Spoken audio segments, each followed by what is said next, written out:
నిన్న రాజస్థాన్లో మోడీ ప్రధాని మాట్లాడుతూ ఒకవేళ కాంగ్రెస్ గెలిస్తే సంపద అంతా ఒక వర్గానికే దక్కుతుంది అని చెప్తున్నారు. ప్రధానమంత్రి హోదాలో మతాన్ని రెచ్చగొట్టే స్థాయికి దిగజారడం ఇంతకంటే దురదృష్టమైన పరిస్థితి దేశంలో రావద్దు.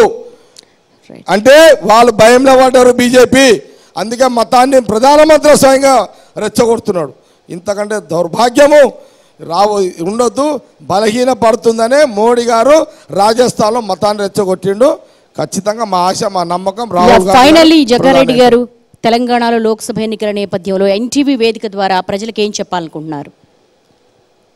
తెలంగాణ రాష్ట్ర ప్రజలకు as a Congress party vice ప్రెసిడెంట్గా, కాంగ్రెస్ పార్టీ కార్యకర్తగా నేను కోరేది ఒకటే, మీరు ఒక చక్కటి అవకాశం మాకు ఇచ్చారు. 9 ఏళ్ల తర్వాత ఒక ప్రజాస్వామ్యం తెలంగాణ రాష్ట్రంలో వచ్చింది. ప్రజాస్వామ్యం అంటేనే ప్రజాస్వామ్యం అంటేనే కాంగ్రెస్ పార్టీ అంటేనే ప్రజాస్వామ్యము. ప్రతి గొంతు అడగొచ్చు, మాట్లాడొచ్చు, ప్రతి గొంతు ప్రశ్నించవచ్చు, ప్రతి గొంతు హక్కుల కోసం పోరాడవచ్చు. మీడియాకి లేని స్వతంత్రం ఈరోజు కాంగ్రెస్ వచ్చినాక మీడియా కూడా స్వతంత్రం వచ్చింది. కాబట్టి ఈ ఎన్నికల్లో మొన్న సోనియా గాంధీ, రాహుల్ గాంధీ అన్నమాట ప్రకారము మేము 6 పథకాల 2 అమలు చేసినాము.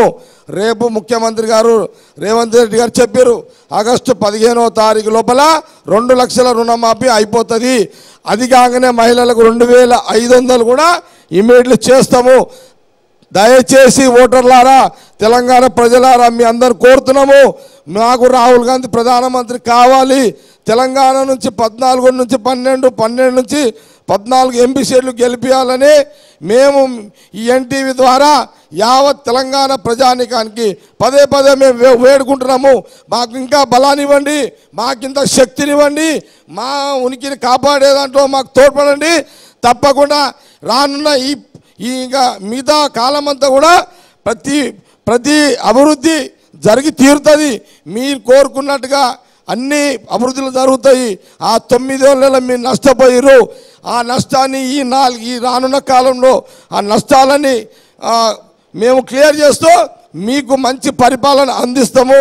మీరు ఈ ఎన్నికల్లో మాకు 14 నుంచి 14 ఎంపీ సీట్లు కాంగ్రెస్ అభ్యర్థులను గెలిపించాలని నేను ఎన్టీవీ ద్వారా కోరుకుంటూ